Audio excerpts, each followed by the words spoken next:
কি করতে পারবেন? কোরআন এবং হাদিস থেকে চিকিৎসা করতে পারবেন। বরং কোরআন সুন্নাহ দিয়ে আল্লাহর কাছে এমন চিকিৎসা নেওয়া যায় যেই চিকিৎসা কত অতিক্রম করতে পারবেই না, বরং করতে গেলে ও নিজে ধ্বংস হয়ে যাবে। কোরআনের উপর যেতে পারবে? এগুলো দিন দিন বাড়তেছে। আমি আপনাদেরকে কিছু চিকিৎসা বলে দিই, এগুলো আমল করেন, ইনশাআল্লাহ আল্লাহ পাক আপনাদেরকে হেফাজত করবেন ইনশাআল্লাহ। 1 নাম্বার তো নামাজ তো অবশ্যই পড়বেন, পবিত্র থাকবেন ওযু অবস্থায়। 3 নাম্বার আয়াতুল কুরসি পড়বেন। আয়াতুল কুরসি কোন সূরা আছে এটা?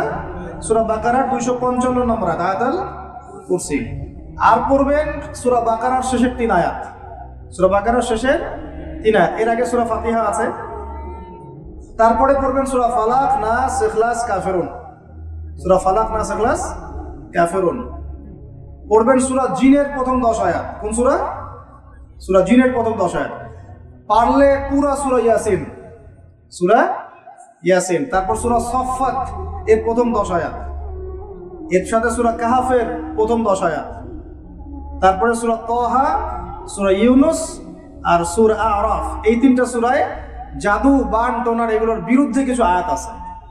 যেমন قالوا يا موسى إما أن تلقي وإما أن نكون أول من ألقى قال بل ألقوا فإذا حبالهم وعصيهم يخيل إليه من سحرهم أنها تسعى فأوجس في نفسه خيفة موسى قلنا لا تخف إنك أنت الأعلى وألق ما يمينك تلقف ما صنعوا إنما صنعوا كيد ساحر ولا يفلح الساحر حيث أتى। মানে এগুলো অর্থ জানলে আপনারা বুঝবেন। এগুলো পড়লে এগুলো একদম লোহার তরবারি দিয়ে যেমন আঘাত করা হয় এভাবে আঘাত করা হয়, সব শেষ হয়ে যাবে ইনশাআল্লাহ। ইনশাআল্লাহ কেউ যদি এগুলোতে আসক্ত থাকেন, এটা শিরক। এটা কি? ওমর রাদিয়াল্লাহু আনহুর যুগে তিনি ফরমান জারি করেছিলেন, কেউ যদি জাদুবিদ্যার চর্চা করে তাকে করবে একদম গর্দান নামে কত দিবে। এটা ইসলামিক লস। ইসলামিক তো বললাম, ইসলামিক লস কায়েম করা এখন আমাদের পক্ষে সম্ভব না, কিন্তু ঈসা আলাইহিস সালাম অবশ্যই তা করবেন ইনশাআল্লাহ। আপনাদের কি মনে হয় ঈসা ইবনে মারইয়াম এসে মানব রচিত বিধান দিয়ে তার খেলাফা রাষ্ট্র কায়েম করবেন? পৃথিবীর সমস্ত জুলুম উঠে যাবে ইনশাআল্লাহ। কোন মাজলুমের অধিকার আর খর্বিত হবে না, প্রত্যেক মাজলুম তার অধিকার ফিরে পাবে ইনশাআল্লাহ। কারণ নবী সাল্লাল্লাহু আলাইহি ওয়াসাল্লাম বলেই গিয়েছিলেন যে শেষ জামানায় মুশরিকরা তোমাদেরকে এমন ভাবে আঁকড়ে ধরবে, ঘিরে ধরবে, যেন দস্তরখানায় সবাই খাবার খেতে বসেছে। আমরা সবাই দস্তরখানায় খাবার খেতে বসলে যেমন করে বসি একসাথে, ওইভাবে তোমাদের উপর আগ্রাসী হবে এরা। সাহাবীরা ওই যুগে বলছিলেন, ইয়া রাসূলুল্লাহ সাল্লাল্লাহু আলাইহি ওয়াসাল্লাম, আমরা কি ওই সময় সংখ্যায় কম হব? অবাক হয়েছিলেন তারা, কারণ ওই সময় তো ইসলামের বিজয়ের যুগ। আমাদের এইরকম অবস্থা হবে যেখানে আমরা 313 মিলে 1000 বদরে ঠেকাই দেই, 700 মিলে উহুদের 3000 ঠেকাই দেই, মোতাবে আমরা কত 3000 নিয়ে 2 লাখকে ঠেকাই দেই। ওই মুসলমানদের এই অবস্থা হবে? সাহাবীরা বলছিলেন অবাক হয়ে। তখন নবীজি বলছেন, হ্যাঁ তোমাদের অবস্থা এরকম হবে। তোমরা সংখ্যায় হবা সমুদ্রের ফেনার মতো। সমুদ্রের, দেখতে পারতেছেন এখন খালি নাম কেউ আসতে মুসলিম বাড়তেই আছে। সমুদ্রের ফেনার মতো, কিন্তু 2টা জিনিস তোমাদেরকে পেয়ে বসবে। এই 2টার কারণে এই পরিণতি তোমাদের হবে। 1 নম্বর হচ্ছে তোমাদের মধ্যে দুনিয়ার মহব্বত তোমাদেরকে পেয়ে বসবে, আর একটা আল ওয়াহান তোমাদেরকে ধরে ফেলবে। সাহাবীরা বলছে ওয়াহান কি? নবীজি বলছেন তোমরা আল্লাহর পথে জীবন দিতে চাইবে না। এই ভয়, আল্লাহর পথে জীবন দেওয়ার ভয় তোমাদেরকে পেয়ে বসবে। এই 2টা যখন তোমাদেরকে পেয়ে বসবে, তখন এই কাফের, মুশরিক, মুনাফিক যারা আছে সবাই মিলে তোমাদেরকে একটা করে ফেলবে। হয়নি এখন এটা? শুধু এই যুগে না, প্রত্যেক যুগে যুগে যখনই মুসলমানদের উপরে এই 2টা এসেছে, তখনই মুসলমানরা আক্রমণের শিকার হয়েছে। কখনো তাতারিদের হাতে, চেঙ্গিস খানের বংশধর মনে আছে, মঙ্গলরা, ওরা এসে মুসলমানদেরকে একদম কেটে ফেলে দিয়েছে। কতদিন? 40 দিনের মধ্যে বাগদাদে ওরা মনে হয় প্রায় 10 থেকে 15 লক্ষ মানুষ, ওই তাতারিরা মুসলমানদেরকে, আব্বাসীয়দের সময়। এরকম হিস্ট্রি অনেক আছে। তারপরে যখন এই ফাতেমি সাম্রাজ্য চলছিল, তখন এসে মুসলমানদেরকে হত্যা করেছে। তারপরে আবার করেছে জেঙ্গিদের সময়, আইয়ুবীদের সময়, এমনকি মোগল সাম্রাজ্য। এর আগেও যখন দুনিয়া প্রীতি আর ওয়াহান ঢুকে গিয়েছিল, তখন দেখা গেছে যে মুসলমানদের মধ্যেই মারামারি চলতেছে। ওখান থেকে গিয়ে কর্ডোবা ইসলামী খেলাফত হচ্ছে। এগুলো হিস্ট্রি পড়বেন, ইতিহাস নিয়ে ইনশাআল্লাহ একদিন কথা হবে। আমার নিয়ত আছে আপনাদেরকে হিস্ট্রি শোনানোর। মূল কথাটা আমি বলছি যে যখন আমরা এভাবে দুনিয়া প্রেমে ঢুকে গিয়েছি এবং আল্লাহর পথ থেকে সরে আসছি, মার খেতে হয়েছে। এখন আমাকে বলেন তো দেখি, আমরা কি আমাদের অবস্থার উন্নতি চাই না? এতক্ষণ যা বোঝালাম এতে কি বুঝতে পারলেন যে দিন এখন শুধু একটা নিভু নিভু বাতির মতো জ্বলছে?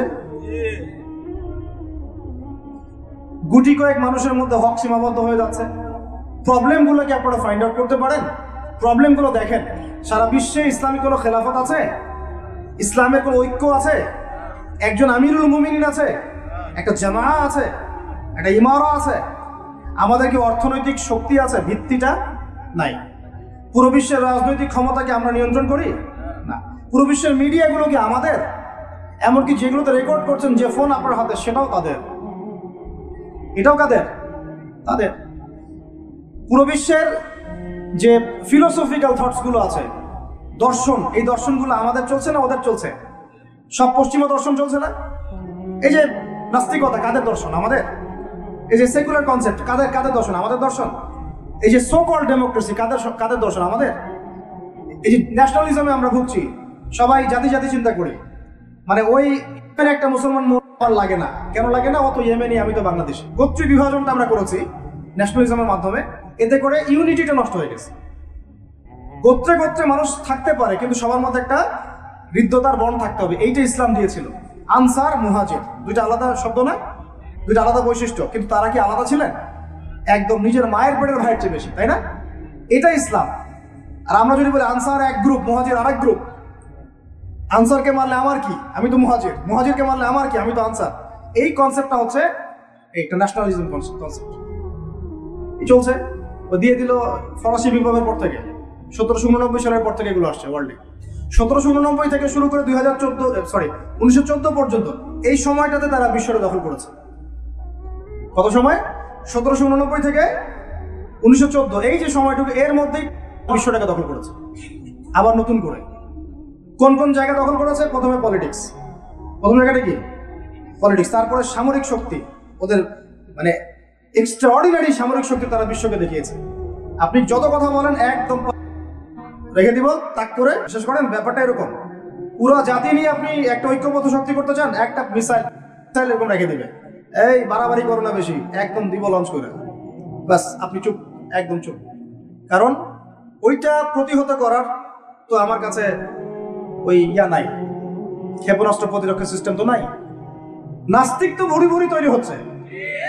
কয়টা সায়েন্টিস্ট তৈরি হয়েছে আমাদের ইউনিভার্সিটিগুলোর মধ্যে? কয়জন অর্থনীতিবিদ তৈরি হয়েছে ইউনিভার্সিটিগুলোর মধ্যে? আমি বলছি না কিছুই হয় না, পড়াশোনা তো হয়, সিস্টেম তো অনেক সুন্দর, টাকা পয়সা সরকারি অনেক খাচ্ছেন আপনারা। কিন্তু এখন কথা হচ্ছে, গভর্নমেন্টের যে এত টাকা পয়সা খাচ্ছেন, রেজাল্টটা কি দিচ্ছেন? কি জাতীয় উপহার দিচ্ছেন আপনারা? কোন প্রজন্ম উপহার দিচ্ছেন? এগুলো কি গভর্নমেন্ট টাকা? আপনারা কি মনে করেন? এই ট্যাক্সের টাকাকে কি মনে করেন? এগুলো মানুষের আমানত, রক্ত ঘাম করা পয়সা, আপনাকে বেতন দেওয়া হচ্ছে। মূল জায়গায় আসেন। আমি বলেছি, চ্যালেঞ্জ করেছি, একটা মাঠের মধ্যে আপনি সমস্ত সেকুলার মহলের টিচারদেরকে একত্রিত করেন। আপনি উদ্যোগ নিয়ে করেন দেখি, করে সবার কোরআন তেলাওয়াত টেস্ট করেন। আমি চ্যালেঞ্জ করতেছি 10% কোরআন তেলাওয়াত ঠিক থাকবে না। তাদের হাতে আপনি একটা জাতি করতেছেন, তাহলে শিক্ষা তো এই অবস্থা হবেই। ব্যাংলা তো আপনাকে শিখাবে, আর কি শিখাবে? ইসলাম এবং জেনারেল শিক্ষা, ইসলামী শিক্ষা, এইটাকে সমন্বয় করাটা এখন সময়ের দাবি হয়ে গেছে। এই দুটাকে সমন্বয় না করতে পারলে আল্লাহর কসম এই জাতিকে বাঁচাতে পারবেন না আপনি। এখন টিকটক দেখতেছেন, সামনে কোন টক আসবে আল্লাহ ভালো জানে, আল্লাহ ভালো জানে। এখানে আপনার ঘরেও তো দেখবেন যে একটা অপদার্থ পয়দা হয়ে গেল। কত এরকম ছেলে তার বাবা মাকে বৃদ্ধাশ্রমে পাঠিয়ে দিল, সন্তানের হাতে মা। এই তো কয়েকদিন আগে এক পুলিশ অফিসার ছিল এক সন্তানের হাতে, মনে নাই আপনাদের এগুলো? তাহলে আমরাই তো আমাদের ঘরে সাপ তৈরি করতেছি। ভাববেন না যে এগুলোর ফলে শুধু সমাজে একটা প্রভাব বিস্তার হবে, আমার ঘরে কিছু হবে না, কখনো নয়। আমিও এফেক্টেড হব, আমার ঘরেও আসবে। এখন আল্লাহ রাব্বুল আলামিনের কাছে খালি দোয়া করতে পারি আমরা, আল্লাহ পাক যেন আমাদেরকে এমন যোগ্য ব্যক্তি উপহার দেন আল্লাহর পক্ষ থেকে। যে হোক সে XYZ, হুএভার হি ইজ, আমরা কোনো দলের মানুষ না, কোনো পলিটিক্যাল পারসন না। XYZ যে হোক না কেন, আমরা তো সৎ, যোগ্য, ইমানদার মানুষ। সৎ, যোগ্য, ইমানদার মানুষ যারা, তাদের এই ক্ষমতাটাকে, এই প্রতিভাটাকে দিনের জন্য কাজে লাগাবে ইনশাআল্লাহ। এরকম মানুষ চান না আপনারা? এটা দোয়া করতে হয়, আল্লাহ যেন কবুল করেন, আমিন। আর আমাদেরকেও হতে হবে আনুগত্যশীল, এবং আমরা শান্তিপূর্ণ কোনো পরিবেশের মধ্যে বিদ্রোহ করতে যাব না। কারণ এগুলো করলে রাষ্ট্রের আরো ক্ষতি হয়, উপকারের চেয়ে কি হয়, ক্ষতি বেশি হয়। আমরা দোয়া করব, চেষ্টা চালাবো, আল্লাহ রাব্বুল আলামিনের কাছে মুজাহাদা চালিয়ে যাব, এবং আমরা গঠনমূলক সমালোচনার মধ্য দিয়ে আমরা তাদের কাজের পজিটিভ নেগেটিভ বিষয়গুলো উপস্থাপন করতে পারি। এরপর যদি তারা দাওয়াত কবুল না করে, তাদের কবর তাদের, আপনার আমার কবর আমাদের, লাকুম দীনুকুম ওয়ালিয়া দীন। ব্যাস, এটা আমাদের দায়িত্ব। এখন আমার কথাটা আমি গুছিয়ে নিব, কনক্লুশনের দিকে একটু আমার দিকে মনোযোগ দেন। পুরো বিশ্বের প্রেক্ষাপটটা এখন আমাদের অনুকূলে না। আমার সাথে বলেন তো, কি বললাম? পুরো বিশ্বের প্রেক্ষাপটটা আমাদের অনুকূলে না। বিশ্বের বড় বড় সেক্টরগুলো, মনে রাখবেন, বড় বড় সেক্টরগুলো হচ্ছে: 1 রাজনীতি, 2 ভূ রাজনীতি, 3 অর্থনীতি, 4 সংস্কৃতি, 5 শিক্ষা, এবং 6 প্রযুক্তি। কটা বললাম? 6। এই প্রতিটা বিষয় এখন আমরা নিয়ন্ত্রণ করি না, এটাই বাস্তব, এটাই সত্য। কারা নিয়ন্ত্রণ করে? ইসলামের দুশমনরা করে, ইসলামের দুশমনরা করে। এবং দুশমন বলতে সব ইহুদি, সব খ্রিস্টান নয়। মনে করবেন না যে হিন্দু ভাই ইসলামের দুশমন, না, সবাই ইসলামের দুশমন না। তাদের মধ্যে অনেক ভালো মানুষ আছে, মধ্যেও কিছু ভালো মানুষ আছে। একজন ইহুদি সকালবেলা এসে উহুদে যুদ্ধ করেছিল, একটা সেজদাও দেয় নাই, বেচারা শহীদ হয়ে জান্নাতে চলে গেছে। এর মধ্যে আব্দুল্লাহ বিন সালামের মতো বড় আলেম ছিলেন। সবই না, আর সব খ্রিস্টান না। খ্রিস্টানের মধ্যে বাদশা নাজাশির মতো মানুষ ছিলেন, মুসলমানদেরকে আশ্রয় দিয়েছিলেন। তাহলে কারা সমস্যা? কারা? খ্রিস্টানদের মধ্যে একটা দল আছে, একটা ইউনিটি আছে, বন্ডিং আছে, এটাকে আমরা অ্যালায়েন্স বলি। এটা হচ্ছে জায়নিস্ট মুভমেন্ট, জায়নবাদী। এটা নিয়ে একটা বই আছে, অনেক বই আছে, ইউনিভার্সিটিতে অনেক বই পড়ানো হয়। এখন একটা বই ভালো চলছে, দ্য সিক্রেটস অফ জায়নিজম। এই বইটাও পড়লে আপনারা বুঝতে পারবেন, অনেক কিছু বুঝতে পারবেন। তো হেনরি ফোর্ডের লেখা, উনি আগে জায়নি ছিলেন, পরে বের হয়ে আসছেন, তওবা করে ফিরে আসছে আর কি। তো এরা হচ্ছে এই বিষয়গুলো নিয়ন্ত্রণ করে, প্রতিটা বিষয়, প্রত্যেকটা বিষয়, ব্যাংকিং সিস্টেম থেকে শুরু করে পলিটিক্যাল অ্যাফেয়ার্স, এভরিথিং। আমাদের হাতে কিছু নাই, কিন্তু আমরা বললাম যে ফিউচারে ঈসা আলাইহিস সালাম আসবেন এবং এটা কায়েম করবেন। এই তো কনক্লুশন। তাহলে মাঝখানে যে সময়টা বাকি আছে, এই সময়টাতে কাদের হাতে বা কোন বৈশিষ্ট্য ধারণ করতে পারলে আমাদের হাতে এই বিষয়টা হবে? এই তো প্রশ্ন, না? এই না বিষয়টা? মাঝখানে একটা সময় তাহলে বাকি। সামনেও দেখলাম কি হতে যাচ্ছে, ঈসা ইবনে মারিয়াম আসবেন, ইমামুল মাহদী আসবেন, এই খেলাফা কায়েম হবে ইনশাআল্লাহ। ও যে হাত থেকে টাকা নেন, টিয়া পাখি দিয়ে ভাগ্য পরীক্ষা করে, আংটি টাংটি বিক্রি করে, আছে না? ওখানে গেলেই শিরক, গেলে কি লা ইলাহা ইল্লাল্লাহ কেটে গেল, আবার আপনাকে মুসলমান হতে হবে। এত সহজ না। আল্লাহ পাক তার নবীকে ওয়াদা করেছেন, একদম ওয়াদা, হে মুহাম্মদ সাল্লাল্লাহু আলাইহি ওয়াসাল্লাম, তোমার উম্মতের যে কোনো ব্যক্তি আসমান জমিন সমান পাপ নিয়েও যদি আমার সামনে দাঁড়ায়, 7 আকাশের সমান পাপ, জমিনের সমান পাপ আমার সামনে দাঁড়িয়েছে কিয়ামতের মাঠে, তো বেচারার আমল নামায় কোনো শিরকের পাপ নাই। কিসের পাপ নাই? আমি আল্লাহ তার সামনে আসমান জমিন সমান ক্ষমা নিয়ে হাজির হব। আপনি বলছেন যে মায়ের কসম, শিরক হয়ে গেল। কসম কার নামে করতে হবে? বলতে হবে আল্লাহর কসম। কসম যদি করতেই হয় কার নামে করতে হবে? আল্লাহর নামে। বললাম যে ভাই কেমন আছেন, তা আপনি বলছেন যে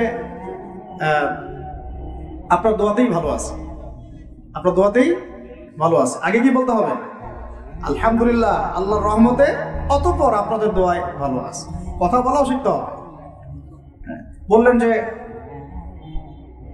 আগামীকাল আমি এটা করবই, আগামীকাল আমি এটা করবই, গ্যারান্টি দিতে পারবেন? পারবেন না।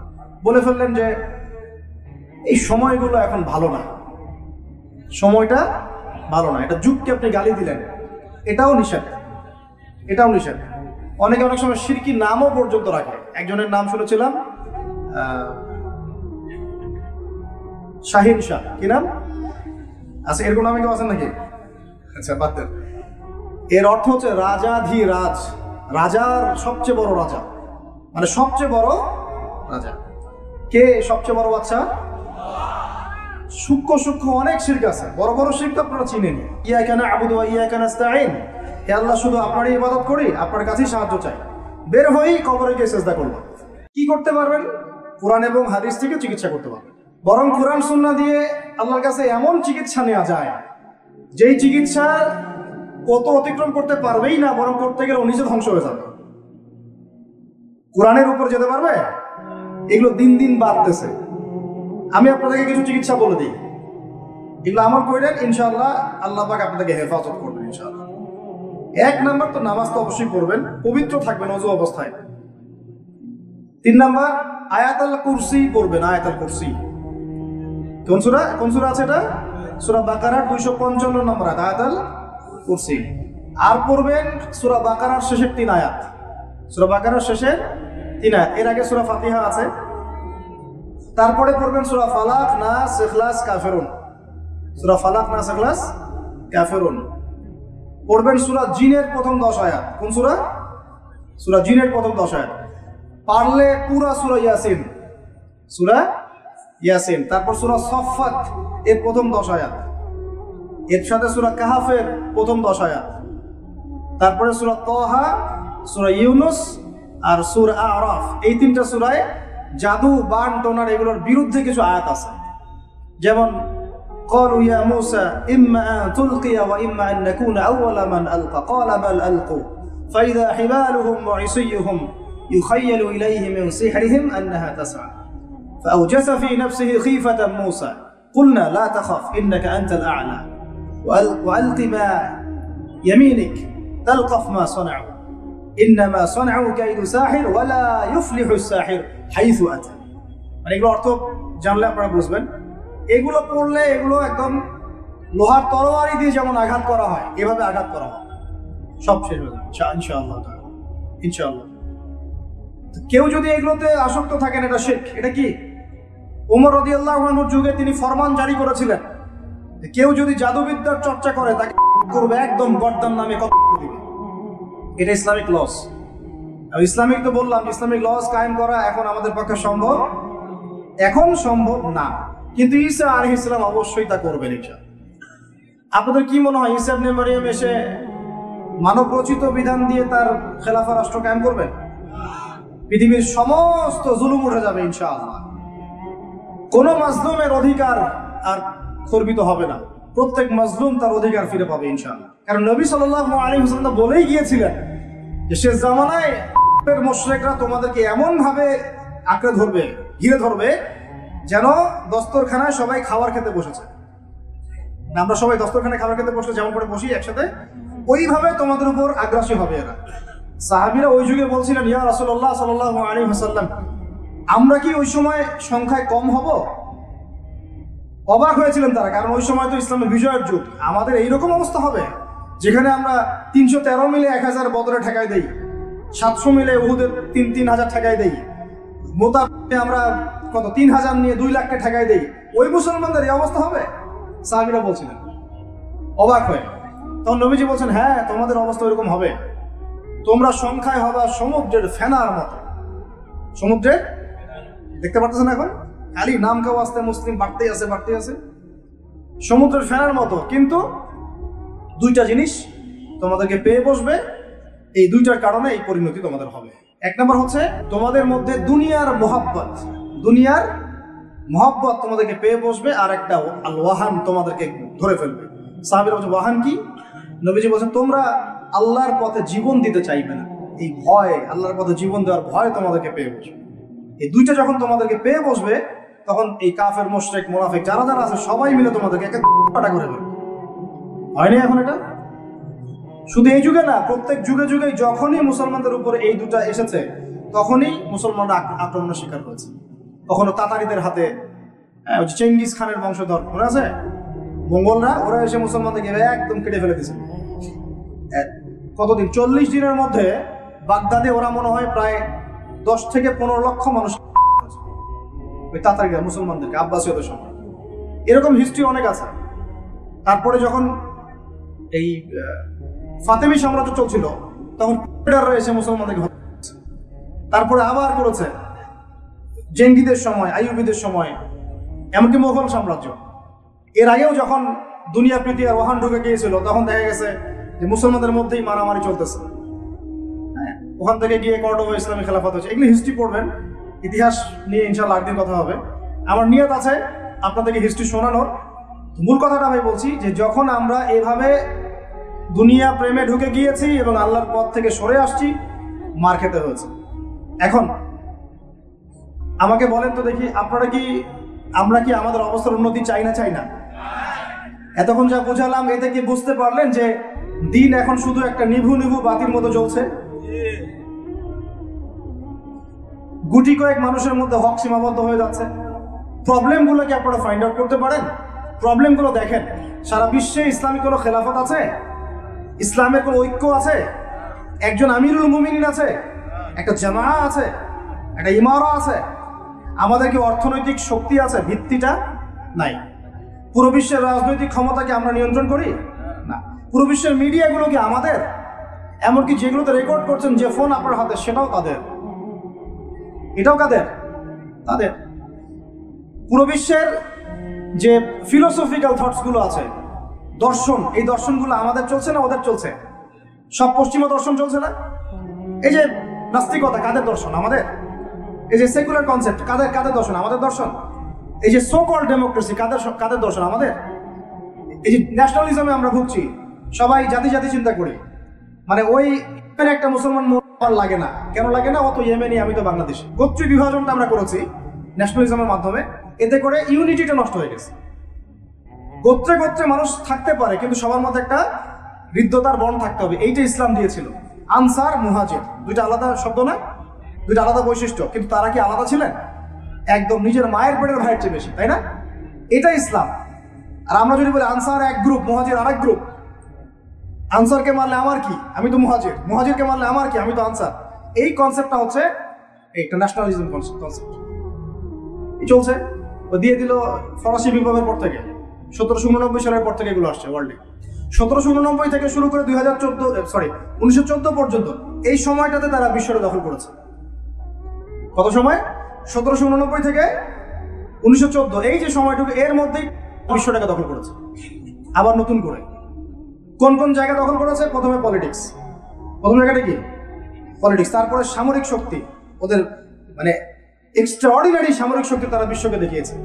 আপনি যত কথা বলেন একদম রেখে দিব তাক করে। বিশেষ করেন ব্যাপারটা এরকম, পুরো জাতি নিয়ে আপনি একটা ঐক্যবদ্ধ শক্তি করতে চান, একটা মিসাইল এরকম রেখে দিবে, এই বাড়াবাড়ি করো না বেশি, একদম দিব লঞ্চ করে, বাস আপনি চুপ, একদম চুপ।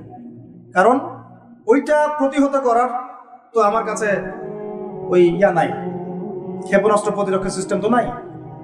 নাস্তিক তো ভুরি তৈরি হচ্ছে। কয়টা সায়েন্টিস্ট তৈরি হয়েছে আমাদের ইউনিভার্সিটিগুলোর মধ্যে? কয়জন অর্থনীতিবিদ তৈরি হয়েছে ইউনিভার্সিটিগুলোর মধ্যে? আমি বলছি না কিছুই হয় না, পড়াশোনা তো হয়, সিস্টেম তো অনেক সুন্দর, টাকা পয়সাও সরকারি অনেক খাচ্ছেন আপনারা। কিন্তু এখন কথা হচ্ছে গভর্নমেন্টের যে এত টাকা পয়সা খাচ্ছেন, রেজাল্টটা কি দিচ্ছেন? কি জাতি উপহার দিচ্ছেন আপনারা? কোন প্রজন্ম উপহার দিচ্ছেন? এগুলো কি গভর্নমেন্ট টাকা? আপনারা কি মনে করেন? এই ট্যাক্সের টাকাকে কি মনে করেন? এগুলো মানুষের আমানত, রক্ত ঘাম করা পয়সা, আপনাকে বেতন দেওয়া হচ্ছে। মূল জায়গায় আসেন। আমি বলেছি, চ্যালেঞ্জ করেছি, একটা মাঠের মধ্যে আপনি সমস্ত সেকুলার মহলের টিচারদেরকে একত্রিত করেন। আপনি উদ্যোগ নিয়ে করেন দেখি, করে সবার কোরআন তেলাওয়াত টেস্ট করেন। আমি চ্যালেঞ্জ করতেছি 10% কোরআন তেলাওয়াত ঠিক থাকবে না। তাদের হাতে আপনি একটা জাতি করতেছেন, তাহলে শিক্ষা তো এই অবস্থা হবেই। বাংলা তো আপনাকে শিখাবে, আর কি শিখাবে? ইসলাম এবং জেনারেল শিক্ষা, ইসলামী শিক্ষা, এইটাকে সমন্বয় করাটা এখন সময়ের দাবি হয়ে গেছে। এই দুটাকে সমন্বয় না করতে পারলে আল্লাহর কসম এই জাতিকে বাঁচাতে পারবেন না আপনি। এখন টিকটক দেখতেছেন, সামনে কোন টক আসবে আল্লাহ ভালো জানে, আল্লাহ ভালো জানে। এখানে আপনার ঘরেও তো দেখবেন যে একটা অপদার্থ পয়দা হয়ে গেল। কত এরকম ছেলে তার বাবা মাকে বৃদ্ধাশ্রমে পাঠিয়ে দিল, সন্তানের হাতে মা। এই তো কয়দিন আগে এক পুলিশ অফিসার ছিল এক সন্তানের হাতে, মনে নাই আপনাদের এগুলো? তাহলে আমরাই তো আমাদের ঘরে সাপ তৈরি করতেছি। ভাববেন না যে এগুলোর ফলে শুধু সমাজে একটা প্রভাব বিস্তার হবে, আমার ঘরে কিছু হবে না, কখনো না। আমিও এফেক্টেড হব, আমার ঘরেও আসবে।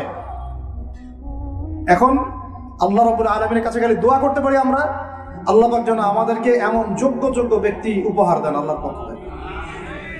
যে হোক সে X Y Z whoever he is, আমরা কোনো দলের মানুষ না, কোনো পলিটিক্যাল পার্সন না, এক্স ওয়াই জেড যে হোক না কেন, আমরা যে সৎ যোগ্য ইমানদার মানুষ, সৎ যোগ্য ইমানদার মানুষ যারা তাদের এই ক্ষমতাটাকে, এই প্রতিভাটাকে দিনের জন্য কাজে লাগাবে ইনশাআল্লাহ। এরকম মানুষ চান না আপনারা? এটা দোয়া করতে হয়, আল্লাহ যেন কবুল করে না, আমিন। আর আমাদেরকেও হতে হবে আনুগত্যশীল, এবং আমরা শান্তিপূর্ণ কোনো পরিবেশের মধ্যে বিদ্রোহ করতে যাব না, কারণ এগুলো করলে রাষ্ট্রের আরো ক্ষতি হয়, উপকারের চেয়ে কি হয়, ক্ষতি বেশি হয়। আমরা দোয়া করব, চেষ্টা চালাবো, আল্লাহ রাব্বুল আলামিনের কাছে মুজাহাদা চালিয়ে যাব, এবং আমরা গঠনমূলক সমালোচনার মধ্য দিয়ে আমরা তাদের কাজের পজিটিভ নেগেটিভ বিষয়গুলো উপস্থাপন করতে পারি। এরপর যদি তারা দাওয়াত কবুল না করে, তাদের কবর তাদের, আপনার আমার কবর আমাদের, লাকুম দীনুকুম ওয়ালিয়া দীন, ব্যাস, এটা আমাদের দায়িত্ব। এখন আমার কথাটা আমি গুছিয়ে নিব, কনক্লুশনের দিকে একটু আমার দিকে মনোযোগ দেন। পুরো বিশ্বের প্রেক্ষাপটটা এখন আমাদের অনুকূলে না। আমার সাথে বলেন তো, কি বললাম? পুরো বিশ্বের প্রেক্ষাপটটা আমাদের অনুকূলে না। বিশ্বের বড় বড় সেক্টরগুলো মনে রাখবেন, বড় বড় সেক্টরগুলো হচ্ছে 1 রাজনীতি, 2 ভূ রাজনীতি, 3 অর্থনীতি, 4 সংস্কৃতি, 5 শিক্ষা, এবং 6 প্রযুক্তি। কটা বললাম? 6। এই প্রতিটা বিষয় এখন আমরা নিয়ন্ত্রণ করি না, এটাই বাস্তব, এটাই সত্য। কারা নিয়ন্ত্রণ করে? ইসলামের দুশমনরা করে, ইসলামের দুশমনরা করে। এবং দুশমন বলতে সব ইহুদি, সব খ্রিস্টান নয়। মনে করবেন না যে হিন্দু ভাই ইসলামের দুশমন, না, সবাই ইসলামের দুশমন না, তাদের মধ্যে অনেক ভালো মানুষ আছে, মধ্যেও কিছু ভালো মানুষ আছে। একজন ইহুদি সকালবেলা এসে উহুদে যুদ্ধ করেছিল, একটা সেজদাও দেয় নাই, বেচারা শহীদ হয়ে জান্নাতে চলে গেছে। এর মধ্যে আব্দুল্লাহ বিন সালামের মতো বড় আলেম ছিলেন, সবই না, আর সব খ্রিস্টান না। খ্রিস্টানের মধ্যে বাদশা নাজাশির মতো মানুষ ছিলেন, মুসলমানদেরকে আশ্রয় দিয়েছিলেন। তাহলে কারা সমস্যা? কারা? খ্রিস্টানদের মধ্যে একটা দল আছে, একটা ইউনিটি আছে, বন্ডিং আছে, এটাকে আমরা অ্যালায়েন্স বলি। এটা হচ্ছে সায়েন্স মুভমেন্ট, সায়নবাদী। এটা নিয়ে একটা বই আছে, অনেক বই আছে, ইউনিভার্সিটিতে অনেক বই পড়ানো হয়। এখন একটা বই ভালো চলছে, the secrets of Zion, the secrets of Zion. এই বইটাও পড়লে আপনারা বুঝতে পারবেন, অনেক কিছু বুঝতে পারবেন। তো হেনরি ফোর্ডের লেখা, উনি আগে জায়নি ছিলেন, পরে বের হয়ে আসছেন, তওবা করে ফিরে আসছে আর কি। তো এরা হচ্ছে এই বিষয়গুলো নিয়ন্ত্রণ করে, প্রতিটা বিষয়, প্রত্যেকটা বিষয়, ব্যাংকিং সিস্টেম থেকে শুরু করে পলিটিক্যাল অ্যাফেয়ার্স, এভরিথিং। আমাদের হাতে কিছু নাই, কিন্তু আমরা বললাম যে ফিউচারে ঈসা আলাইহিস সালাম আসবেন এবং এটা কায়েম করবেন, এই তো কনক্লুশন। তাহলে মাঝখানে যে সময়টা বাকি আছে, এই সময়টাতে কাদের হাতে বা কোন বৈশিষ্ট্য ধারণ করতে পারলে আমাদের হাতে এই বিষয়টা হবে, এই তো প্রশ্ন, না? এই না বিষয়টা?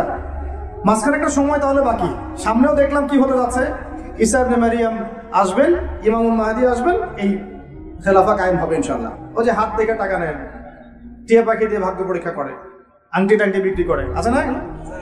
ওখানে গেলেই শিরক, গেলে কি লা ইলাহা ইল্লাল্লাহ কেটে গেল, আবার আপনাকে মুসলমান হতে হবে। এত সহজ না।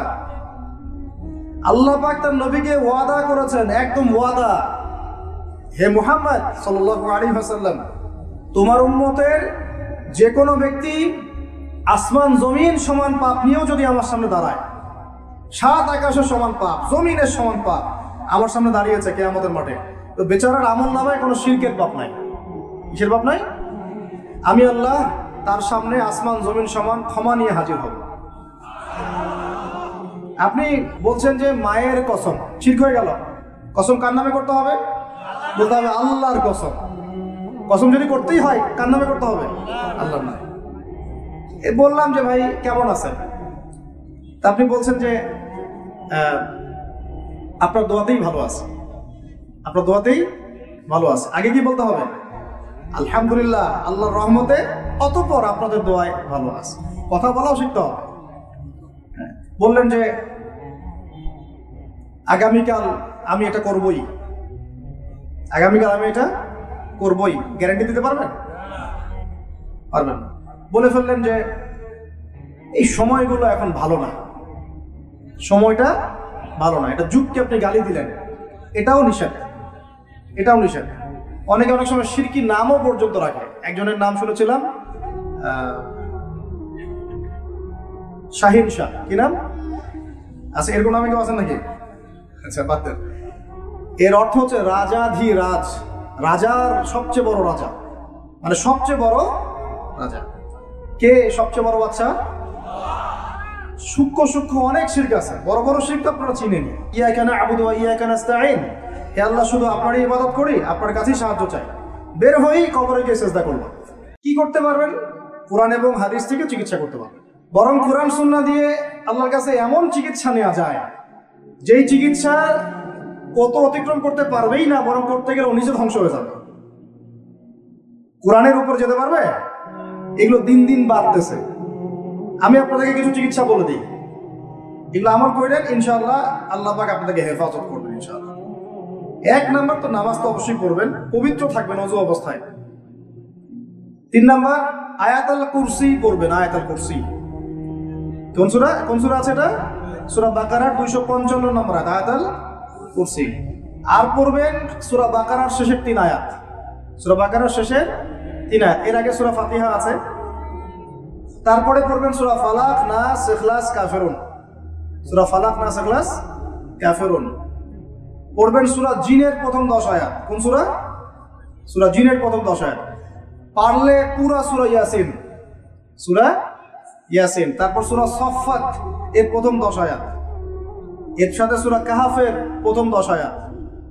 তারপরে সূরা তাহা, সূরা ইউনুস আর সূরা আরাফ। এই 3টা সূরায় জাদু, বান, টোনার এগুলোর বিরুদ্ধে কিছু আয়াত আছে। যেমন قالوا يا موسى إما أن تلقي وإما أن نكون أول من ألقى قال بل ألقوا فإذا حبالهم وعصيهم يخيل إليه من سحرهم أنها تسعى فأوجس في نفسه خيفة موسى قلنا لا تخف إنك أنت الأعلى وألق ما يمينك تلقف ما صنعوا إنما صنعوا كيد ساحر ولا يفلح الساحر حيث أتى। মানে এগুলো অর্থ জানলে আপনারা বুঝবেন। এগুলো পড়লে এগুলো একদম লোহার তরবারি দিয়ে যেমন আঘাত করা হয়, এভাবে আঘাত করা হয়, সব শেষ হয়ে যাবে ইনশাআল্লাহ। ইনশাআল্লাহ কেউ যদি এগুলোতে আসক্ত থাকেন, এটা শিরক। এটা কি? ওমর রাদিয়াল্লাহু আনহুর যুগে তিনি ফরমান জারি করেছিলেন, কেউ যদি জাদুবিদ্যার চর্চা করে তাকে করবে একদম গর্দান নামে কত দিবে। এটা ইসলামিক লস। ইসলামিক তো বললাম, ইসলামিক লস কায়েম করা এখন আমাদের পক্ষে সম্ভব, এখন সম্ভব না, কিন্তু ঈসা আলাইহিস সালাম অবশ্যই তা করবেন ইনশাআল্লাহ। আপনাদের কি মনে হয় ঈসা ইবনে মারইয়াম এসে মানব রচিত বিধান দিয়ে তার খেলাফা রাষ্ট্র কায়েম করবেন? পৃথিবীর সমস্ত জুলুম উঠে যাবে ইনশাআল্লাহ। কোন মাজলুমের অধিকার আর খর্বিত হবে না, প্রত্যেক মাজলুম তার অধিকার ফিরে পাবে ইনশাআল্লাহ। কারণ নবী সাল্লাল্লাহু আলাইহি ওয়াসাল্লাম বলেই গিয়েছিলেন যে শেষ জামানায় মুশরিকরা তোমাদেরকে এমন ভাবে আঁকড়ে ধরবে, ঘিরে ধরবে, যেন দস্তরখানায় সবাই খাবার খেতে বসেছে। আমরা সবাই দস্তরখানায় খাবার খেতে বসলে যেমন করে বসি একসাথে, ওইভাবে তোমাদের উপর আগ্রাসী হবে এরা। সাহাবীরা ওই যুগে বলছিলেন, ইয়া রাসূলুল্লাহ সাল্লাল্লাহু আলাইহি ওয়াসাল্লাম, আমরা কি ওই সময় সংখ্যায় কম হব? অবাক হয়েছিলেন তারা, কারণ ওই সময় তো ইসলামের বিজয়ের যুগ। আমাদের এইরকম অবস্থা হবে যেখানে আমরা 313 মিলে 1000 বদরে ঠেকাই দেই, 700 মিলে উহুদের 3000 ঠেকাই দেই, মোতাবে আমরা কত 3000 নিয়ে 2 লাখকে ঠেকাই দেই। ওই মুসলমানদের এই অবস্থা হবে? সাহাবীরা বলছিলেন অবাক হয়ে। তখন নবীজি বলছেন, হ্যাঁ তোমাদের অবস্থা ওইরকম হবে, তোমরা সংখ্যায় হবা সমুদ্রের ফেনার মতো। সমুদ্রের, দেখতে পারতেছেন এখন খালি নাম কেউ আসতে মুসলিম বাড়তেই আছে, সমুদ্রের ফেনার মতো। কিন্তু 2টা জিনিস তোমাদেরকে পেয়ে বসবে, এই 2টার কারণে এই পরিণতি তোমাদের হবে। 1 নম্বর হচ্ছে তোমাদের মধ্যে দুনিয়ার মহব্বত তোমাদেরকে পেয়ে বসবে, আর একটা আল ওয়াহান তোমাদেরকে ধরে ফেলবে। সাহাবীরা বলছে ওয়াহান কি? নবীজি বলছেন তোমরা আল্লাহর পথে জীবন দিতে চাইবে না, এই ভয়, আল্লাহর পথে জীবন দেওয়ার ভয় তোমাদেরকে পেয়ে বসবে। এই 2টা যখন তোমাদেরকে পেয়ে বসবে, তখন এই কাফের, মুশরিক, মুনাফিক যারা যারা আছে সবাই মিলে তোমাদেরকে একটা কাটা করে দেবে। হয়নি এখন এটা? শুধু এই যুগে না, প্রত্যেক যুগে যুগেই যখনই মুসলমানদের উপরে এই 2টা এসেছে, তখনই মুসলমানরা আক্রমণের শিকার হয়েছে। কখনো তাতারিদের হাতে, চেঙ্গিস খানের বংশধর মনে আছে, মঙ্গলরা, ওরা এসে মুসলমানদেরকে একদম কেটে ফেলে দিয়েছে। কতদিন? 40 দিনের মধ্যে বাগদাদে ওরা মনে হয় প্রায় 10 থেকে 15 লক্ষ মানুষ, ওই তাতারিরা মুসলমানদেরকে, আব্বাসীয়দের সময়। এরকম হিস্ট্রি অনেক আছে। তারপরে যখন এই ফাতেমি সাম্রাজ্য চলছিল, তখন এসে মুসলমানদেরকে তারপরে আবার করেছে জেঙ্গিদের সময়, আইয়ুবীদের সময়, এমনকি মোগল সাম্রাজ্য। এর আগেও যখন দুনিয়া প্রীতি আর ওহান ঢুকে গিয়েছিল তখন দেখা গেছে যে মুসলমানদের মধ্যেই মারামারি চলতেছে। ওখান থেকে গিয়ে কর্ডোবা ইসলামী খেলাফত হচ্ছে। এগুলি হিস্ট্রি পড়বেন, ইতিহাস নিয়ে ইনশাআল্লাহ একদিন কথা হবে। আমার নিয়ত আছে আপনাদেরকে হিস্ট্রি শোনানোর। মূল কথাটা আমি বলছি যে যখন আমরা এভাবে দুনিয়া প্রেমে ঢুকে গিয়েছি এবং আল্লাহর পথ থেকে সরে আসছি, মার খেতে হয়েছে। এখন আমাকে বলেন তো দেখি, আমরা কি আমাদের অবস্থার উন্নতি চাই না? এতক্ষণ যা বুঝালাম এতে কি বুঝতে পারলেন যে দিন এখন শুধু একটা নিভু নিভু বাতির মতো জ্বলছে? গুটি কয়েক মানুষের মধ্যে হক সীমাবদ্ধ হয়ে যাচ্ছে। প্রবলেমগুলো কি আপনারা ফাইন্ড আউট করতে পারেন? প্রবলেমগুলো দেখেন। সারা বিশ্বে ইসলামিক কোনো খেলাফত আছে? ইসলামের কোনো ঐক্য আছে? একজন আমিরুল মুমিনিন আছে? একটা জামাআত আছে? একটা ইমারা আছে? আমাদের কি অর্থনৈতিক শক্তি আছে? ভিত্তিটা নাই। পুরো বিশ্বের রাজনৈতিক ক্ষমতাকে আমরা নিয়ন্ত্রণ করি না। পুরো বিশ্বের মিডিয়াগুলো কি আমাদের? এমনকি যেগুলোতে রেকর্ড করছেন, যে ফোন আপনার হাতে, সেটাও তাদের। এটাও কাদের? তাদের। পুরো বিশ্বের যে ফিলোসফিক্যাল থটসগুলো আছে, দর্শন, এই দর্শনগুলো আমাদের চলছে না ওদের চলছে? সব পশ্চিমা দর্শন চলছে না? এই যে নাস্তিকতা, কাদের দর্শন? আমাদের। এই যে সেকুলার কনসেপ্ট, কাদের দর্শন? আমাদের দর্শন। এই যে সো কল্ড ডেমোক্রেসি, কাদের দর্শন? আমাদের। এই যে ন্যাশনালিজমে আমরা ভুগছি, সবাই জাতি চিন্তা করি, মানে ওই একটা মুসলমান লাগে না। কেন লাগে না? অত ইয়েমেনি, আমি তো বাংলাদেশি। গোত্রীয় বিভাজনটা আমরা করেছি ন্যাশনালিজমের মাধ্যমে, এতে করে ইউনিটিটা নষ্ট হয়ে গেছে। গোত্রে মানুষ থাকতে পারে, কিন্তু সবার মধ্যে একটা হৃদ্যতার বন্ড থাকতে হবে। এইটা ইসলাম দিয়েছিল। আনসার, মুহাজির, দুইটা আলাদা শব্দ না, দুইটা আলাদা বৈশিষ্ট্য, কিন্তু তারা কি আলাদা ছিলেন? একদম নিজের মায়ের পেটের ভাইয়ের চেয়ে বেশি, তাই না? এটা ইসলাম। আর আমরা যদি বলি আনসার এক গ্রুপ, মুহাজির আরেক গ্রুপ, আনসারকে মারলে আমার কি, আমি তো মুহাজির, মুহাজিরকে মারলে আমার কি, আমি তো আনসার, এই কনসেপ্টটা হচ্ছে একটা ন্যাশনালিজম কনসেপ্ট। চলছে, ও দিয়ে দিল ফরাসি বিপ্লবের পর থেকে, 1789 সালের পর থেকে এগুলো আসছে ওয়ার্ল্ডে। 1789 থেকে শুরু করে 1914 পর্যন্ত এই সময়টাতে তারা বিশ্বটা দখল করেছে। কত সময়? 1789 থেকে 1914, এই যে সময়টুকু, এর মধ্যেই বিশ্বটাকে দখল করেছে। আবার নতুন করে কোন জায়গা দখল করেছে? প্রথমে পলিটিক্স, প্রথম জায়গাটা কি? পলিটিক্স। তারপরে সামরিক শক্তি, ওদের মানে এক্সট্রাঅর্ডিনারি সামরিক শক্তি তারা বিশ্বকে দেখিয়েছে। আপনি যত কথা বলেন একদম রেখে দিব তাক করে। বিশেষ করেন ব্যাপারটা এরকম, পুরো জাতি নিয়ে আপনি একটা ঐক্যবদ্ধ শক্তি করতে চান, একটা মিসাইল এরকম রেখে দিবে, এই বাড়াবাড়ি করো না বেশি, একদম দিব লঞ্চ করে, বাস আপনি চুপ, একদম চুপ। কারণ ওইটা প্রতিহত করার তো আমার কাছে ওই নাই, ক্ষেপণাস্ত্র প্রতিরক্ষা সিস্টেম তো নাই। নাস্তিক তো ভুরি তৈরি হচ্ছে। কয়টা সায়েন্টিস্ট তৈরি হয়েছে আমাদের ইউনিভার্সিটিগুলোর মধ্যে? কয়জন অর্থনীতিবিদ তৈরি হয়েছে ইউনিভার্সিটিগুলোর মধ্যে? আমি বলছি না কিছুই হয় না, পড়াশোনা তো হয়, সিস্টেম তো অনেক সুন্দর, টাকা পয়সা সরকারি অনেক খাচ্ছেন আপনারা। কিন্তু এখন কথা হচ্ছে, গভর্নমেন্টের যে এত টাকা পয়সা খাচ্ছেন, রেজাল্টটা কি দিচ্ছেন? কি জাতীয় উপহার দিচ্ছেন আপনারা? কোন প্রজন্ম উপহার দিচ্ছেন? এগুলো কি গভর্নমেন্ট টাকা? আপনারা কি মনে করেন? এই ট্যাক্সের টাকাকে কি মনে করেন? এগুলো মানুষের আমানত, রক্ত ঘাম করা পয়সা। আপনাকে বেতন দেওয়া হচ্ছে। মূল জায়গায় আসেন। আমি বলেছি, চ্যালেঞ্জ করেছি, একটা মাঠের মধ্যে আপনি সমস্ত সেকুলার মহলের টিচারদেরকে একত্রিত করেন। আপনি উদ্যোগ নিয়ে করেন দেখি, করে সবার কোরআন তেলাওয়াত টেস্ট করেন। আমি চ্যালেঞ্জ করতেছি 10% কোরআন তেলাওয়াত ঠিক থাকবে না। তাদের হাতে আপনি একটা জাতি করতেছেন, তাহলে শিক্ষা তো এই অবস্থা হবেই। ব্যাংলা তো আপনাকে শিখাবে, আর কি শিখাবে? ইসলাম এবং জেনারেল শিক্ষা, ইসলামী শিক্ষা, এইটাকে সমন্বয় করাটা এখন সময়ের দাবি হয়ে গেছে। এই দুটাকে সমন্বয় না করতে পারলে আল্লাহর কসম এই জাতিকে বাঁচাতে পারবেন না আপনি। এখন টিকটক দেখতেছেন, সামনে কোন টক আসবে আল্লাহ ভালো জানে, আল্লাহ ভালো জানে। এখানে আপনার ঘরেও তো দেখবেন যে একটা অপদার্থ পয়দা হয়ে গেল। কত এরকম ছেলে তার বাবা মাকে বৃদ্ধাশ্রমে পাঠিয়ে দিল, সন্তানের হাতে মা। এই তো কয়েকদিন আগে এক পুলিশ অফিসার ছিল এক সন্তানের হাতে, মনে নাই আপনাদের এগুলো? তাহলে আমরাই তো আমাদের ঘরে সাপ তৈরি করতেছি। ভাববেন না যে এগুলোর ফলে শুধু সমাজে একটা প্রভাব বিস্তার হবে, আমার ঘরে কিছু হবে না, কখনো নয়। আমিও এফেক্টেড হব, আমার ঘরেও আসবে। এখন আল্লাহ রাব্বুল আলামিনের কাছে খালি দোয়া করতে পারি আমরা, আল্লাহ পাক যেন আমাদেরকে এমন যোগ্য যোগ্য ব্যক্তি উপহার দেন আল্লাহর পক্ষ থেকে। যে হোক সে X Y Z, whoever he is, আমরা কোনো দলের মানুষ না, কোনো পলিটিক্যাল পার্সন না, এক্স ওয়াই জেড যে হোক না কেন, আমরা চাই সৎ যোগ্য ইমানদার মানুষ, সৎ যোগ্য ইমানদার মানুষ যারা তাদের এই ক্ষমতাটাকে, এই প্রতিভাটাকে দিনের জন্য কাজে লাগাবে ইনশাআল্লাহ। এরকম মানুষ চান না আপনারা? এটা দোয়া করতে হয়, আল্লাহ যেন কবুল করেন, আমিন।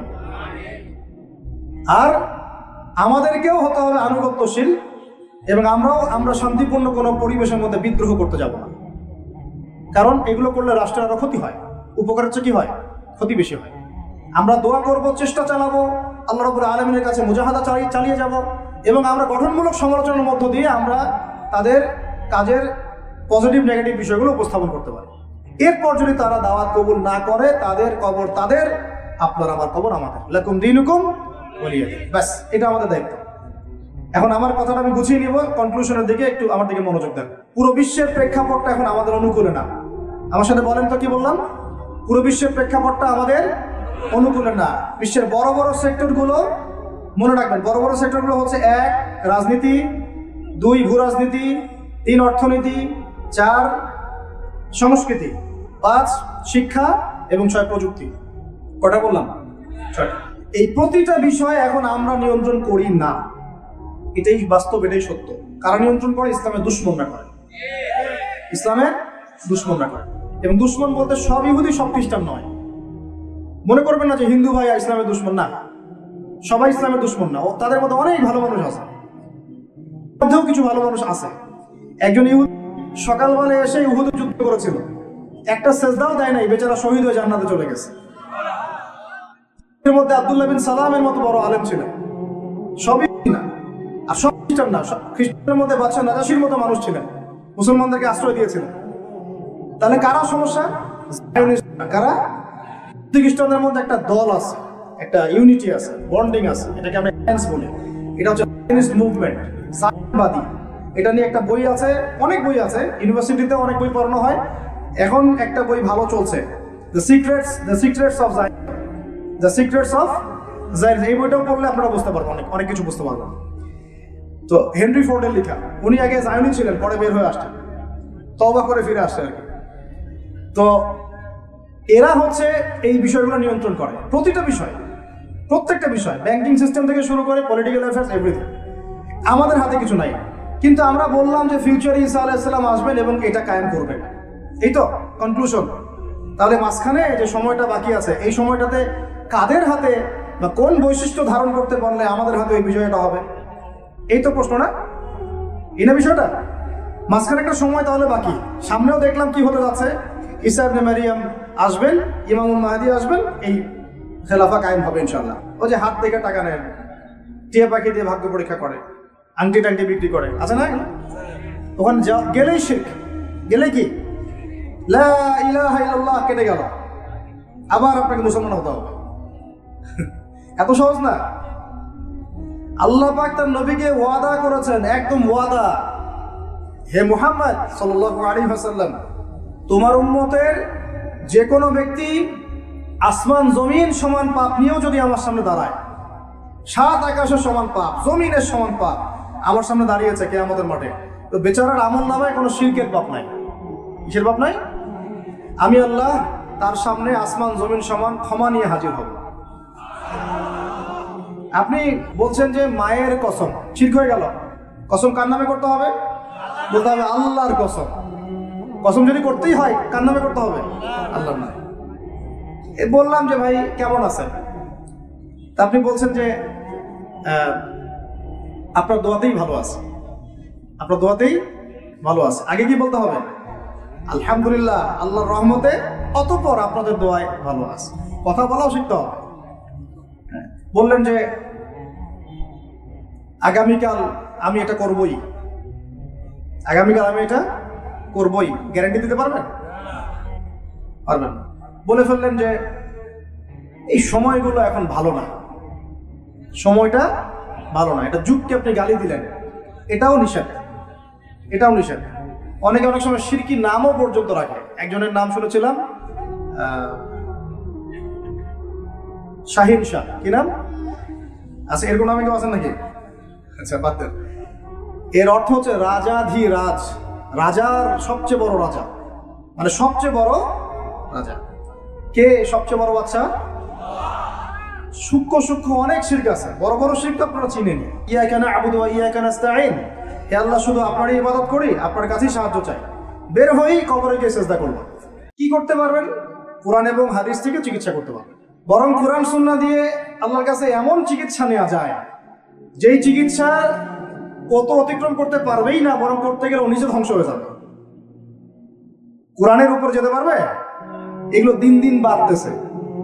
আমি আপনাদেরকে কিছু চিকিৎসা বলে দিই, এগুলো আমল করেন, ইনশাআল্লাহ আল্লাহ পাক আপনাদেরকে হেফাজত করবেন ইনশাআল্লাহ। 1 নাম্বার তো নামাজ তো অবশ্যই পড়বেন, পবিত্র থাকবেন ওযু অবস্থায়। 3 নাম্বার আয়াতুল কুরসি পড়বেন। আয়াতুল কুরসি কোন সূরা আছে এটা? সূরা বাকারার 255 নম্বর আয়াতুল কুরসি। আর পড়বেন সূরা বাকারার শেষের 3 আয়াত। সূরা বাকারার শেষের 3 আয়াত, এর আগে সূরা ফাতিহা আছে।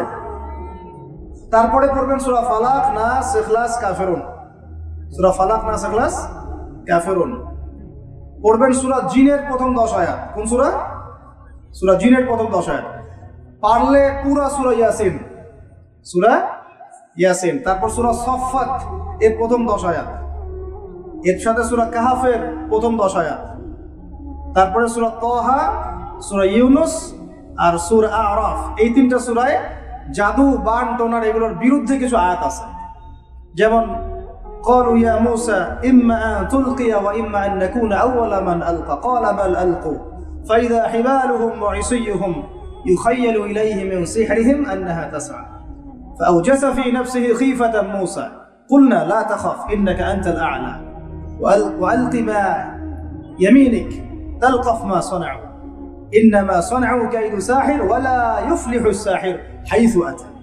মানে এগুলো অর্থ জানলে আপনারা বুঝবেন। এগুলো পড়লে এগুলো একদম লোহার তরবারি দিয়ে যেমন আঘাত করা হয়, এভাবে আঘাত করা হয়, সব শেষ হয়ে যাবে ইনশাআল্লাহ। ইনশাআল্লাহ কেউ যদি এগুলোতে আসক্ত থাকেন, এটা শিরক। এটা কি? ওমর রাদিয়াল্লাহু আনহুর যুগে তিনি ফরমান জারি করেছিলেন, কেউ যদি জাদুবিদ্যার চর্চা করে তাকে করবে একদম গর্দান নামে কত দিবে। এটা ইসলামিক লস। আর ইসলামিক তো বললাম, ইসলামিক লস কায়েম করা এখন আমাদের পক্ষে সম্ভব, এখন সম্ভব না, কিন্তু ঈসা আলাইহিস সালাম অবশ্যই তা করবেন ইনশাআল্লাহ। আপনাদের কি মনে হয় ঈসা ইবনে মারইয়াম এসে মানব রচিত বিধান দিয়ে তার খেলাফা রাষ্ট্র কায়েম করবেন? পৃথিবীর সমস্ত জুলুম উঠে যাবে ইনশাআল্লাহ। কোন মাজলুমের অধিকার আর খর্বিত হবে না, প্রত্যেক মাজলুম তার অধিকার ফিরে পাবে ইনশাআল্লাহ। কারণ নবী সাল্লাল্লাহু আলাইহি ওয়াসাল্লাম বলেই গিয়েছিলেন যে শেষ জামানায় মুশরিকরা তোমাদেরকে এমন ভাবে আঁকড়ে ধরবে, ঘিরে ধরবে, যেন দস্তরখানায় সবাই খাবার খেতে বসেছে। আমরা সবাই দস্তরখানায় খাবার খেতে বসলে যেমন করে বসি একসাথে, ওইভাবে তোমাদের উপর আগ্রাসী হবে এরা। সাহাবীরা ওই যুগে বলছিলেন, ইয়া রাসূলুল্লাহ সাল্লাল্লাহু আলাইহি ওয়াসাল্লাম, আমরা কি ওই সময় সংখ্যায় কম হব? অবাক হয়েছিলেন তারা, কারণ ওই সময় তো ইসলামের বিজয়ের যুগ। আমাদের এইরকম অবস্থা হবে যেখানে আমরা 313 মিলে 1000 বদরে ঠেকাই দেই, 700 মিলে উহুদের 3000 ঠেকাই দেই, মোতাবে আমরা কত 3000 নিয়ে 2 লাখকে ঠেকাই দেই, ওই মুসলমানদের এই অবস্থা হবে? সাহাবীরা বলছিলেন অবাক হয়ে। তখন নবীজি বলছেন, হ্যাঁ তোমাদের অবস্থা এরকম হবে, তোমরা সংখ্যায় হবা সমুদ্রের ফেনার মতো। সমুদ্রের, দেখতে পারতেছেন এখন খালি নাম কাও আসতে মুসলিম বাড়তেই আছে, সমুদ্রের ফেনার মতো। কিন্তু 2টা জিনিস তোমাদেরকে পেয়ে বসবে, এই 2টার কারণে এই পরিণতি তোমাদের হবে। 1 নম্বর হচ্ছে তোমাদের মধ্যে দুনিয়ার মহব্বত তোমাদেরকে পেয়ে বসবে, আর একটা আল ওয়াহান তোমাদেরকে ধরে ফেলবে। সাহাবীরা বলছে ওয়াহান কি? নবীজি বলছেন তোমরা আল্লাহর পথে জীবন দিতে চাইবে না, এই ভয়, আল্লাহর পথে জীবন দেওয়ার ভয় তোমাদেরকে পেয়ে বসবে। এই 2টা যখন তোমাদেরকে পেয়ে বসবে, তখন এই কাফের, মুশরিক, মুনাফিক যারা যারা আছে সবাই মিলে তোমাদেরকে একটা করে ফেলবে। হয়নি এখন এটা? শুধু এই যুগে না, প্রত্যেক যুগে যুগে যখনই মুসলমানদের উপরে এই 2টা এসেছে, তখনই মুসলমানরা আক্রমণের শিকার হয়েছে। কখনো তাতারিদের হাতে, চেঙ্গিস খানের বংশধর মনে আছে, মঙ্গলরা, ওরা এসে মুসলমানদেরকে একদম কেটে ফেলে দিয়েছে। কতদিন? 40 দিনের মধ্যে বাগদাদে ওরা মনে হয় প্রায় 10 থেকে 15 লক্ষ মানুষ, ওই তাতারিরা মুসলমানদেরকে, আব্বাসীয়দের সময়। এরকম হিস্ট্রি অনেক আছে। তারপরে যখন এই ফাতেমি সাম্রাজ্য চলছিল, তখন এসে মুসলমানদেরকে হত্যা করেছে। তারপরে আবার করেছে জেঙ্গিদের সময়, আইয়ুবীদের সময়, এমনকি মোগল সাম্রাজ্য। এর আগেও যখন দুনিয়া প্রীতি আর ওহান ঢুকে গিয়েছিল, তখন দেখা গেছে যে মুসলমানদের মধ্যেই মারামারি চলতেছে। ওখান থেকে গিয়ে কর্ডোবা ইসলামী খেলাফত হচ্ছে। এগুলি হিস্ট্রি পড়বেন, ইতিহাস নিয়ে ইনশাআল্লাহ একদিন কথা হবে। আমার নিয়ত আছে আপনাদেরকে হিস্ট্রি শোনানোর। মূল কথাটা আমি বলছি যে যখন আমরা এভাবে দুনিয়া প্রেমে ঢুকে গিয়েছি এবং আল্লাহর পথ থেকে সরে আসছি, মার খেতে হয়েছে। এখন আমাকে বলেন তো দেখি, আমরা কি আমাদের অবস্থার উন্নতি চাই না? এতক্ষণ যা বুঝালাম, এতে কি বুঝতে পারলেন যে দিন এখন শুধু একটা নিভু নিভু বাতির মতো জ্বলছে? গুটি কয়েক মানুষের মধ্যে হক সীমাবদ্ধ হয়ে যাচ্ছে। প্রবলেমগুলো কি আপনারা ফাইন্ড আউট করতে পারেন? প্রবলেমগুলো দেখেন। সারা বিশ্বে ইসলামিক কোনো খেলাফত আছে? ইসলামের কোনো ঐক্য আছে? একজন আমিরুল মুমিনিন আছে? একটা জামাআ আছে? একটা ইমারা আছে? আমাদের কি অর্থনৈতিক শক্তি আছে? ভিত্তিটা নাই। পুরো বিশ্বের রাজনৈতিক ক্ষমতাকে আমরা নিয়ন্ত্রণ করি না।